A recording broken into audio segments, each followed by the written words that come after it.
दोस्तों, आज हमारे साथ एक बहुत ही ख़ास गेस्ट मौजूद हैं जो कि पाकिस्तान से यहाँ ऑस्ट्रेलिया के अंदर आई। इन्होंने अपना प्रोफेशनल करियर यहाँ पे स्टार्ट किया, खुद से जॉब ढूंढी और उसके बाद केपीएमजी के अंदर काम कर रही हैं।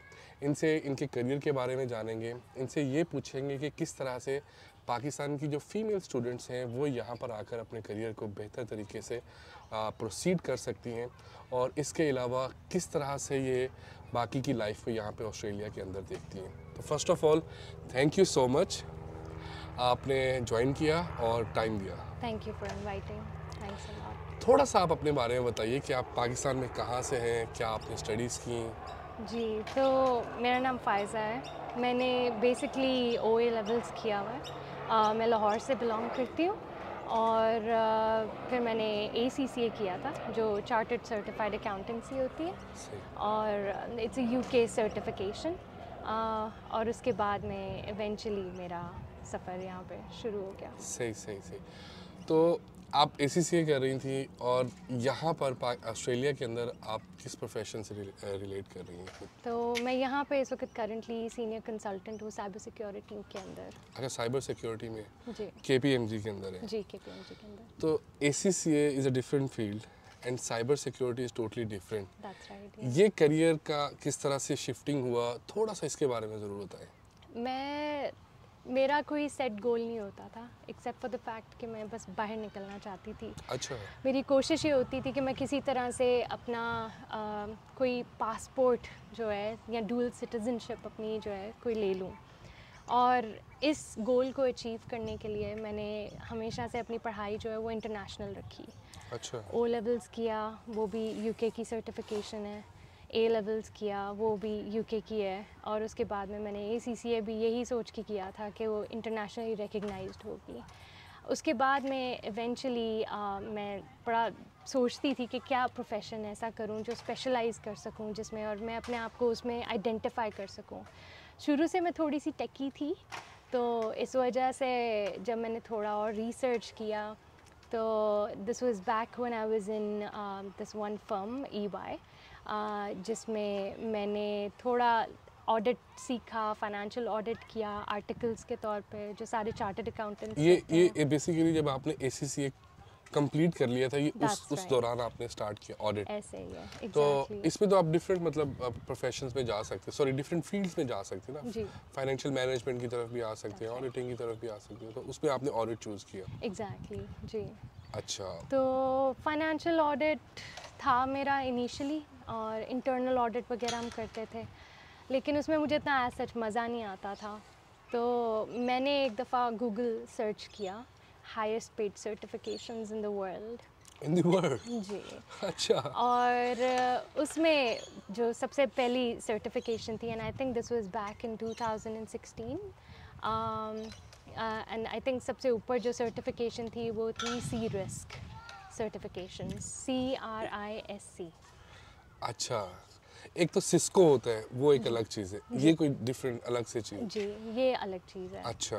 तो सिस्को सर्टिफिकेशन हो जाए या Oracle related certification, SAP related certification, ये बहुत लिमिटेड होती हैं ERP सिस्टम्स के ऊपर, या जो एप्लीकेशंस होती हैं कंपनीज यूज़ करते हैं। मेरी जो सर्टिफिकेशन थी सी रिस्क की, ये इन सब को ओवरसी करने वाली सर्टिफिकेशन है जो इनको रिव्यू करती है। अच्छा। अच्छा, ये मतलब to be very honest it's very inspiring कि आपने सर्च किया top highly paid certifications in the world actually, लेकिन ये इन द वर्ल्ड वाला जो आपके माइंड में थॉट था या जो आपके माइंड में ये मोटिवेशन थी, वो कहाँ से आई? मैंने हमेशा से यही गोल रखा था कि अगर मैं कुछ अचीव करूँगी तो मैं अपना नाम छोड़ दूँ उसके अंदर, या मैं स्पेशलाइज़ अगर करती हूँ तो लोग मुझे रिकग्नाइज़ कर सकें उसके अंदर। अच्छा। और चूँकि मैं पैशनेट थी थोड़ा सा कंप्यूटर सिस्टम्स को लेके, IT सिस्टम्स को लेके, तो इस वजह से मैंने ये रिसर्च की थी हाईएस्ट पेड सर्टिफिकेशंस की। अच्छा। और जब मैंने सर्च किया और जब ये सी रिस्क मेरे सामने आई तो ऑनेस्टली स्पीकिंग मुझे नहीं पता था ये क्या है, अच्छा। क्योंकि घर के अंदर आप या तो फिर डॉक्टर होते हो या आप हाउसवाइफ होते हो, तो या लड़के जो हैं वो इंजीनियर्स होते हैं, या आप ज़्यादा से ज़्यादा अकाउंटेंट बन जाते हो। उसके अलावा आप ज़्यादा एज सच कंप्यूटर के अंदर आप सॉफ्टवेयर इंजीनियर्स आपको मिल जाते हैं, लेकिन अदर फील्ड्स वहाँ पे इतनी ब्रॉड स्पेक्ट्रम है जिसको आप देख सकते हो, वो हमारे पाकिस्तान में थोड़ा सा लैक करता है एक्सपोजर। सही। तो मेरे लिए भी इट वाज वेरी न्यू कि क्या सर्टिफिकेशन है। बाद में मुझे पता चला कि it's basically a certification for risk management professionals in the field of IT या अच्छा। Information systems. तो वो फिर मैंने शुरू कर दी पढ़ाई। अब मैंने जब इसकी पढ़ाई शुरू की तो मैंने अपने काउंसलर्स जो मेरे ईवाई में थे उनसे भी इस बारे में बात की, उनसे पूछा। और ये पाकिस्तान में ही है? पाकिस्तान में जी, अच्छा। Back in 2016। तो एज सच मुझे इतना सपोर्ट नहीं मिला उनसे। अच्छा। उन्होंने मुझे यही बोला कि तुम ज़्यादा कोशिश करो कि फ़ाइनेंशियल रिस्क में देख लो, या तुम अकाउंटिंग के अंदर कुछ स्पेशलाइजेशन देख लो, ये आईटी का क्या, यानी it's not relevant to you. सही। लेकिन आई वाज प्रीटी मोटिवेटेड उस वक़्त। मुझे था कि अगर this is the highest paid तो कोई वजह तो होगी। तो दैट्स व्हाई फिर मैंने सीक्रेटली इसको तैयार करना शुरू कर दिया। सीक्रेटली से क्या मुराद? मैंने किसी को बताया नहीं, अपनी फर्म में भी मैंने ऐसा अच्छा, किसी को नहीं मतलब बताया। प्रोफेशनली आपने रिवील नहीं किया कि आप पढ़ रही हैं आगे? नहीं जी। ओके, सो अच्छा, यानी कि ये मतलब आप फुल टाइम जॉब कर रही हैं 9 to 5 या 6-7 बजे तक, और शाम को घर आके आप सर्टिफिकेशन भी कर रही हैं That's right, आफ्टर जी। Doing your completing your ACCA। That's right. अच्छा, दैट्स वेरी इंस्पायरिंग। अच्छा अच्छा अच्छा। और ये फील्ड टोटली डिफरेंट थी क्योंकि ये आईटी की थी। तो जब आप ये कर रही थी, डेफिनेटली आपको सपोर्ट भी चाहिए होगी, मतलब not kind of tuitions, but at that level you need some help in understanding things and all that, ji, because जी। बिल्कुल एक डिफरेंट फील्ड थी। तो वो आपने ओवरकम किस तरह से किया? वो मोस्टली मुझे इंटरनेट ने बहुत हेल्प किया। खुद से सर्च करके? सब खुद से किया मैंने अच्छा। ना कोई क्लासेस अटेंड की, सही सही सही ना मैंने कोई कोचिंग सेंटर ट्राई किया। सही सही सही। सी रिस्क वहाँ पे कोई कराता भी नहीं है पाकिस्तान में। अच्छा, और ये तो सर्टिफिकेशन होती मतलब कहाँ की है ये? बेसिकली तो यूके की है ये भी? ये है यूएस की। अच्छा, इसका सॉरी नाम दोबारा से क्लियर करिएगा। तो ये है सी रिस्क सर्टिफिकेशन। बेसिकली इसका एब्रिविएशन है certified in risk of information systems and controls. Okay, अच्छा। तो ये है एक यूएस की नॉट फॉर प्रॉफिट ऑर्गेनाइजेशन है कॉल्ड आईसाका। ओके। उसकी सर्टिफिकेशन है ये। और ये एज सच पाकिस्तान में बहुत कम प्रोफेशनल्स हैं जिन्होंने ये सर्टिफिकेशन ली भी है। तो जब मैंने भी सीक्रेटली शुरू की थी तो मैंने किसी को रिवील नहीं किया था, क्योंकि मुझे पता था कि एज सच मुझे लोगों ने ज़्यादा मोटिवेट नहीं करना, या ज़्यादा उन्होंने वो जानते नहीं है इसके बारे में। और फिर खुद से आपने जी कर भी लिया? जी। तो मैंने अच्छा। तैयारी करके मैंने एग्ज़ाम दिया। लोगों का ज़्यादा पास नहीं होता ये वाला एग्ज़ाम, इसका पासिंग रेट बहुत कम है। लकीली अल्लाह का शुक्र है पास हो गया मेरा certificate on time? On time. और वेरी इंस्पायरिंग। फिर उसके बाद में जब मेरा रिज़ल्ट आ गया, वो मैं रिज़ल्ट लेके गई हमारे ईवाई के जो पार्टनर हैं उनके पास, और उनको जाके मैंने पूछा, मैंने कहा मेरे पास रेलेवेंट है सर्टिफिकेशन, आपके पास कोई डिपार्टमेंट है तो मुझे उसमें आप डालें। तो लकीली उनका डिपार्टमेंट था एक टेक रिस्क के नाम से, टेक्नोलॉजी रिस्क, और वो लोग ढूंढ रहे थे। अच्छा अच्छा अच्छा अच्छा अच्छा। तो उन्होंने फ़ौरन मुझे ट्रांसफ़र कर दिया। मतलब फाइनेंशियल ऑडिट से आप वो भी कर रही थी, लेकिन अब आप फाइनेंशियल ऑडिट से मूव करके कंपनी के अंदर आईटी वाली साइड पे चली गई। एग्जैक्टली जी। तो बहुत ही इंस्पायरिंग है, टू बी वेरी ऑनेस्ट। हम तो यहाँ पे एक डिग्री कंप्लीट कर लेते हैं। मुझे अच्छी तरह याद है, मैं और मेरे दोस्त जब हम लोगों ने MBA कंप्लीट किया, हमने कहा यार आज के बाद कभी किताबों का हाथ नहीं लगाना, मतलब हमारी ज़िंदगी का मकसद पूरा हो गया।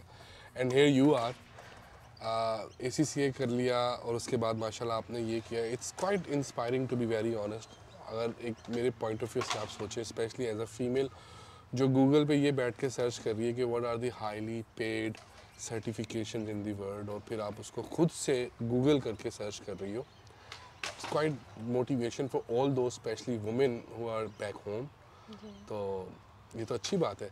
अच्छा, अब मैं आपसे ना, जो अगला पार्ट है वो ये जानना चाहता हूँ कि वाई ऑस्ट्रेलिया? आप यहाँ पे स्टूडेंट वीज़ा पे आई थी या फिर आप ऑस्ट्रेलिया के अंदर जॉब करने के लिए आई थी? आपको किसी ने स्पॉन्सर किया था या एम्प्लॉयर ने?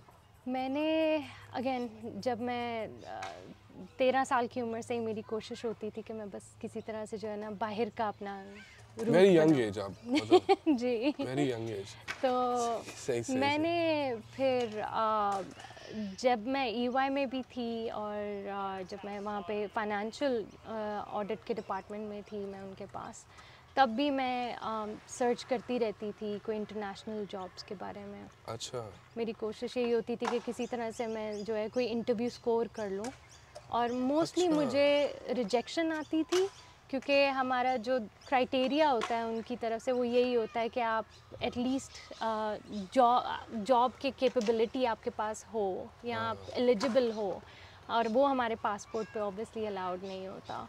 नहीं, ये आपने बड़ी अच्छी बात की है कि मोस्टली रिजेक्शन आती थी, और ये बात मतलब जो सुनने वाले हैं उनके लिए भी बहुत इम्पोर्टेंट है, स्पेशली जो यंग ग्रेजुएट्स हैं, क्योंकि हम समझते हैं कि बस हमने अगर 10 जॉब्स के लिए अप्लाई किया तो हमें इंटरव्यू के लिए कॉल आनी चाहिए। Exactly. लेकिन वो एक बहुत लंबा प्रोसेस होता है। Exactly. अगर आपकी जैसी प्रोफाइल जिनकी हो और इतने अच्छे, और आप एक मतलब बड़ी ऑर्गेनाइजेशन में काम करो, still you are getting rejections, so it's not a big thing, और आपको not a इसके बारे में इतना ज़्यादा परेशान होने की ज़रूरत नहीं है। इनफैक्ट आपको ट्राई करना चाहिए। 100%। और मैं यही रेकमेंड करूँगी सबको कि आप अगर 10 जगहों पे आपने अप्लाई किया और आपको 10 की 10 जगहों से रिजेक्शन आई है, इसका ये नहीं मतलब कि 11वीं जगह जो है वो भी आपको रिजेक्शन देगी।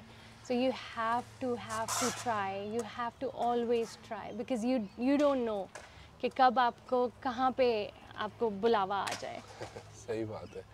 तो अच्छा, फिर आप ऑस्ट्रेलिया के लिए आप मतलब सिर्फ ऑस्ट्रेलिया के लिए पर्टिकुलर अप्लाई कर रही थी या फिर आप वर्ल्ड वाइड हर जगह पे अप्लाई कर रही थी? नहीं, तो मेरा गोल था कि मैं बस किसी तरह से या ऑस्ट्रेलियन या UK या US फर्म्स में चली जाऊँ। अप्लाई करती रहती थी मैं, कहीं ना कहीं से मुझे इंटरव्यू कॉल आ जाती थी। फिर वो जब मुझसे पूछते थे कि आपकी एलिजिबिलिटी है, और मैं उनको बोलती थी कि नहीं, मुझे वीज़ा चाहिए होगा, मुझे स्पॉन्सरशिप चाहिए होगी, तो अक्सर वो यही कहते थे कि अच्छा चलें, विल लेट यू नो। अच्छा। और फिर मुझे कॉल नहीं आती थी दोबारा। अच्छा। तो इवेंचुअली मैंने EY छोड़ दिया एक पॉइंट पे, आई थिंक बैक इन 2018।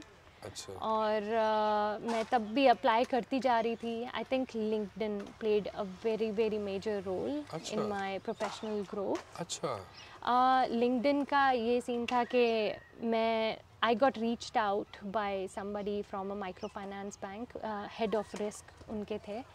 उन्होंने मुझे खुद मैसेज किया, और उन्होंने पाकिस्तान में। अच्छा। और उन्होंने मुझे बुलाया, उन्होंने कहा कि हम आपसे बात करना चाहते हैं। उनसे जब मैं मिली तो उन्होंने मुझे जॉब ऑफर दे दी साइबर सिक्योरिटी में, IT रिस्क के IT रिस्क मैनेजमेंट, जो अक्सर हम देख रहे होते हैं, मतलब यहाँ पे seek.com पे भी। Exactly. I think that they are also very highly paid in Australia as well. Absolutely 100%। चले, मैं आपसे नहीं पूछूंगा कि आप कितना अर्न करती हैं। अच्छा अर्न कर लेती हूँ। माशाल्लाह, सही जी। तो बस वो फिर मेरा आई थिंक माइक्रो फाइनेंस के अंदर फिर मेरा करियर स्टार्ट हुआ था EY छोड़ के। और लाहौर में स्टार्ट हुआ? लाहौर के अंदर। और it's a very big bank, micro finance bank, US का है, और वहाँ पे I was the IT risk manager, and management was really good, very good staff and everything, but I again was still motivated कि मैंने बाहर जाना है। अच्छा, मतलब वो एक बेचैन रूह थी कि मुझे यहाँ से बाहर जाना है। तो अच्छी बात है, एक्सपोजर होना चाहिए कि आप पाकिस्तान में भी आप इतने अच्छे ऑर्गेनाइजेशंस में काम कर रहे हैं और फिर आप बाहर जाना चाहते हैं। अच्छा, इसके लिए अभी जैसे आपने लिंक्डइन की बात की, तो मैं आपसे ये पूछना चाहता हूँ कि जब आपने ऑस्ट्रेलिया में जॉब्स के लिए अप्लाई कर रही थी या US या UK में, तो आप सिर्फ लिंक्डइन के ऊपर ज़्यादा फोकस कर रही थी या वहाँ की जो लोकल जो रिक्रूटर्स होती हैं उनसे भी आपकी बातचीत चल रही थी, और लिंक्डइन किस हद तक ये ज़्यादा फ़ायदेमंद होता है, बेनिफिशियल होता है? जी बिल्कुल। तो आई थिंक लिंक्डइन जो है वो हर प्रोफेशनल के लिए, हर फील्ड के प्रोफेशनल के लिए बहुत इम्पोर्टेंट रोल प्ले करता है। चाहे आप डॉक्टर हो, इंजीनियर हो, या आप सिंपल फाइनेंस या अकाउंटिंग में हो, इवन आर्टिस्ट्स, उनके लिए ये बहुत बहुत सिग्निफिकेंट रोल प्ले करता है। अच्छा, क्योंकि ये आपको एक प्लेटफॉर्म देता है नेटवर्किंग का, और इंटरनेशनल, सिर्फ not just with in Pakistan और इंडिया, बल्कि आप यूएस में भी इंटरेक्ट करते हो लोगों के साथ, आप यूके में भी करते हो, और आपको नहीं पता कि मार्केट कितनी डेस्परेट है इंटरनेशनली। अच्छा, बहुत मुमकिन है कि वो उनको बहुत डेस्परेटली कोई लोग चाहिए हों और वो ढूंढ रहे हों। आपका सिर्फ उनको मैसेज करने की देर है, आपका सिर्फ उनके साथ कनेक्शन अपना बढ़ाने की देर है। ओके, हो सकता है वो आपका प्रोफाइल देखें और आपको रीच आउट कर दें उसी वक्त। एंड दिस हैपन्स, क्योंकि मेरे साथ ऐसा ही हुआ। मैंने लिंक्डइन के ऊपर ही अप्लाई किया हुआ था काफ़ी जॉब्स के ऊपर, और मुझे वहीं से जॉब ऑफ़र आई थी EY ऑस्ट्रेलिया से। ऑस्ट्रेलिया से, जी वाह। मतलब to be very honest, mostly लोग शायद इसको इतना सीरियस नहीं लेते, बल्कि एक नॉन सीरियस बात एक याद आ गई कि मेरे ऑफिस में एक लड़का था, उसने अपनी पार्टनर ढूंढी थी लिंक्डइन से, अच्छा। तो उसने उसको डेटिंग वेबसाइट में भी कन्वर्ट किया हुआ था। तो anyhow this is quite interesting, and to be very honest professionally इस चीज़ को काफ़ी एडमायर किया जाता है। इवन जब रिक्रूटर्स भी आपसे यहाँ पे इंटरव्यू ले रहे होते हैं तो suddenly they jumped on your LinkedIn and try to check कि आपने जो रेज्यूमे के अंदर लिखा हुआ है वो किस हद तक आपका मैच कर रहा है ऐसा ही। आपकी लिंक्डइन की प्रोफाइल से। एग्जैक्टली। अच्छा, आपको EY ऑस्ट्रेलिया से कॉल आती है जी यहाँ पे जॉब की, जी।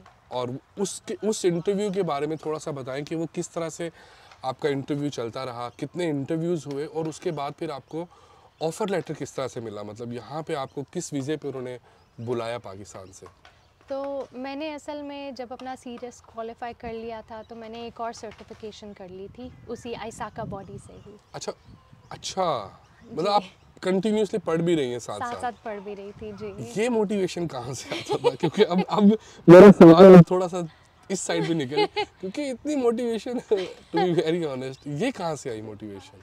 वो भी सर्टिफिकेशन मेरे लिए बहुत इंटरेस्टिंग था। मेरा काफ़ी, और वो भी US बेस्ड था? वो भी एग्जैक्टली उसी नॉट फॉर प्रॉफिट ऑर्गेनाइजेशन का था, आइसाका का। इट्स कॉल्ड सीसा। अच्छा, और ये है इंफॉर्मेशन सिस्टम्स ऑडिट, सर्टिफाइड इन information systems audit. Okay okay okay. तो वो मैं कर ही रही थी क्योंकि मैं IT ऑडिट कर रही थी, तो मुझे होता था कि अगर मैं रेलेवेंट एक्सपीरियंस ले रही हूँ तो क्यों ना कोई रिकग्निशन भी साथ ले लूँ। And I think this is another very important factor. अगर आप कोई काम कर रहे हो और आपको लगता है कि आप उसमें स्पेशलाइज कर रहे हो, आप कोई इंटरनेशनल सर्टिफिकेशन उसमें ले लो, ताकि वो वर्ल्ड वाइड रिनाउंड हो, और Exactly. कंपनीज आपको जब अप्रोच करें तो उनको Exactly. पहले से ही हो कि इस बंदे के पास एग्जैक्ट उस लेवल का कैलिबर है। एग्जैक्टली जी जी। Okay, that's a very very good point actually. तो वो मैंने on you. फिर सर्टिफिकेट ले लिया। एंड देन आई थिंक जब मैंने अप्लाई करना शुरू किया, मुझे EY शिकागो से भी आई थी कॉल। अच्छा, लेकिन अनफॉर्चुनेटली EY शिकागो में मेरा बन नहीं सका, क्योंकि EY शिकागो की पॉलिसी है कि वो सिर्फ तब हायर कर सकते हैं जब आपके 12 मंथ्स लैप्स कर जाएं after you left any EY in the world apparently. तो मुझे उन्होंने यही चीज़ बताई थी, तो फिर भी आई डिडंट लूज़ होप। मैंने कहा मैं फिर भी जो देखती रहती हूँ जॉब्स वगैरह। और फिर मुझे EY ऑस्ट्रेलिया से, उनके रिक्रूटमेंट डिपार्टमेंट से और call इन्होंने खुद आपको अप्रोच किया, आपकी प्रोफाइल मतलब देखिए, आप खुद से अप्लाई मैं कर रहे अप्लाई कर रही थी। मुझे ये भी नहीं पता कि मैंने कौन सी 500वीं अप्लाई थी या 501 अप्लाई Oh था। my God, अच्छा। लेकिन कोई अप्लाई था जो अच्छा। चल गया। क्योंकि यहाँ पे मैं एक थोड़ा सा आपसे बात समझना चाहूँगा। आपका माशाल्लाह बहुत ज़्यादा एक्सपीरियंस है मुझसे, और काफ़ी मतलब मैनेजरियल लेवल का एक्सपीरियंस है। क्योंकि मैं ये समझता हूँ कि जब आप जॉब्स के लिए अप्लाई कर रहे होते हो तो every job has different requirement, तो उसके लिए फिर आपको कवर लेटर भी दोबारा से लिखना होता है, आपको कहीं ना कहीं CV थोड़ी बहुत अमेंडमेंट करनी पड़ती है अपनी CV और अपने वर्क एक्सपीरियंस के अंदर। अभी आपने बोला कि कोई 500 ही जॉब आप अप्लाई कर रही थी, and then you are applying worldwide actually, That's right. तो आप आपको भी इतना टाइम लगता था हर जॉब के लिए डिफरेंट दोबारा से 100% अप्लाई करना और अपनी हर जॉब के लिए कवर लेटर दोबारा से लिखना? ऐसा ही है। ये तो बहुत मेहनत वाला काम है। जब आपका गोल सेट होता है तो आप फिर कोई इधर उधर नहीं देख पाते। मेरे ख्याल में मेरे लिए यही था, सही, सही, परसिस्टेंस सही, बहुत ज़रूरी थी और सही, मेरे सही। लिए ये था कि मैंने अपना डिसिप्लिन सेट किया हुआ था। मैं सुबह 9 to 5 काम करती थी, तो मैं रात को फिर अप्लाई करती थी जॉब्स के लिए। माशाल्लाह। लिंक्डइन पे एक और उन्होंने बहुत यानी ईज़ किया हुआ है लोगों के लिए। 2 ऑप्शंस होती हैं, एक होता है इजी अप्लाई और एक होता है डिटेल्ड अप्लाई। इजी अप्लाई में आप इजीली बस क्लिक करोगे, आपका प्रोफाइल पहुंच जाएगा रिक्रूटर्स के पास और आगे से वो अपना प्रोसेस चलाएंगे। सही सही। दूसरा जो डिटेल्ड अप्लाई होता है उसके अंदर उन्होंने फिर आप अप्लाई करोगे, रीडायरेक्ट होगे दूसरी एप्लीकेशन या उनकी दूसरे पोर्टल के ऊपर और उस पे फिर आप अपना डिटेल्स डाल के अप्लाई कर सकते हो, अपना रेज्यूमे अपलोड कर सकते हो। अच्छा अच्छा। वो थोड़ी एफर्ट लेता है डेफिनेटली, सही, तो सही, वो सही, मैं सही। रात को करती थी आराम से काम से फारग होके। सही सही। और फिर आपने इधर कहीं अप्लाई किया हुआ था जी जो आपको कॉल आई EY सिडनी से? जी, मुझे EY सिडनी से, अच्छा EY अच्छा। सिडनी से कॉल आई थी, उनके रिक्रूटिंग डिपार्टमेंट से, और उन्होंने मुझसे पूछा कि मैं कब ज्वाइन कर सकती हूँ। तो मैंने कहा आप मुझे कल ले लें, मैं आ जाऊँगी आपके पास। सही सही। तो उन्होंने कहा कि अच्छा, फिर उन्होंने मुझे ऑप्शन दी 2 सिटीज़ की, या तो फिर मैं EY पर्थ आ जाऊँ अच्छा या EY सिडनी आ जाऊँ। अच्छा अच्छा। तो मेरी कोई प्रेफरेंस नहीं थी, मैंने उन्हें बोला कि आप खुद पिक कर लो, I am more than happy to come. सही सही। तो उनको अर्जेंटली EY पर्थ में कुछ चाहिए चाहिए था, तो उन्होंने मुझे फिर अगले इंटरव्यू के लिए बुलाया। अगला इंटरव्यू जो मेरा सेकंड इंटरव्यू था वो था with a senior manager and manager उसी डिपार्टमेंट के। सही सही। उन्होंने मेरा इंटरव्यू लिया, काफ़ी डिटेल्ड इंटरव्यू था, मेरे ख्याल में घंटे का इंटरव्यू होगा, घंटे सवा घंटे का। और उसके बाद उन्होंने मुझसे काफ़ी टेक्निकल क्वेश्चंस पूछे। मोस्टली उनका क्वेश्चन जो था, और ये अक्सर पूछते हैं यहाँ बाहर लोग, ख़ास तौर पे जब वो हायर करते हैं किसी को इंटरनेशनली, कि आप अगर हमारे पास आओगे, हम आपको स्पॉन्सर करेंगे, तो आप कहीं 1-2 महीने के बाद हमें छोड़ तो नहीं दोगे। अच्छा। तो वो ऑब्वियसली आपको थोड़ा प्रिपेयर होना पड़ता है उस चीज़ के लिए। बहुत इम्पोर्टेंट है कि आप अपना इंटरव्यू थोड़ा प्रिपेयर करके दो अच्छा अच्छा अच्छा। इंटरनेशनली। सही तो सही। मेरा ऑब्वियसली मेरी लॉयल्टी EY के साथ काफ़ी ज़्यादा थी। पास्ट में भी तो आप काम कर चुकी थी? एग्जैक्टली तो मैंने उनको इस चीज़ का कंफर्ट दिलाया कि मैं आपके साथ रहूँगी एटलीस्ट फॉर अ ईयर, और अच्छा मैं अच्छा। कल्चर देखूँगी, इन्वायरमेंट देखूँगी, सीखूँगी आप लोगों से। तो दे वर कॉन्फिडेंट उस चीज़ को लेके फिर। And then I scored my third interview, जो एक डायरेक्टर थे, उन्होंने मेरा लिया। एंड उसमें भी उन्होंने काफ़ी मुझसे टेक्निकल क्वेश्चंस पूछे, ऑडिट से रेलेवेंट, इंफॉर्मेशन सिस्टम से रेलेवेंट, साइबर सिक्योरिटी से रेलेवेंट, और फिर उसके बाद उन्होंने मुझे ऑफ़र दे दी। और ये 3 इंटरव्यूज को टोटल टाइम कितना लगा था? आई थिंक ये अबाउट 3 वीक्स। और तो फिर आपको वर्क वीज़ा ऑस्ट्रेलिया का मिल गया। I think exactly that's like for 4 years. हाँ जी, 4 साल एग्जैक्टली का। तो वो होता है सही सही। Temporary skill shortage skill visa. Short 485 है आई गेस। 485 या 482 है या 485? हाँ जी, आई नीड हाँ टू जी, चेक इट आउट जी जी। बट अगेन लाइक ये एक बहुत ही इंस्पायरिंग, जहाँ तक अभी हम इंटरव्यू की बात को लेके जा रहे हैं, इंस्पायरिंग इसलिए है कि एज अ मेरे लिए कि एज अ फीमेल पाकिस्तान में रहते हुए एक ऐसी फील्ड चूज़ करना जिसमें बहुत कम लड़कियां आती हैं, मतलब मैथमेटिक वाली होती हैं, लेकिन इंजीनियरिंग के लड़कों को रोना यही होता है कि उनकी यूनिवर्सिटी में लड़कियां नहीं होती। तो या वो बैचलर्स बिजनेस साइड पे चली जाती है, या फिर जब उनका नहीं होता तो वो फार्मेसी वाली साइड पे चली जाती है। और आप उस पाथ से आपने हो के, और उसके बाद आपने फर्दर सर्टिफिकेशंस कर रही हैं at the same time you are applying and you are not quitting. तो स्पेशली जो लड़कियां देख रही हैं मेरे ख्याल से इस वक्त, जो पेरेंट्स देख रहे हैं, उनके लिए बहुत ज़्यादा मोटिवेटिंग होगा, क्योंकि कहीं ना कहीं they should be proud on their own daughters at the same time. That's मतलब right, yeah. seriously it's very encouraging also. चलिए, अभी ये जैसे मैं थोड़ा सा पम्प्ड अप हो गया हूँ, गूजी बम्प्स हो गए मुझे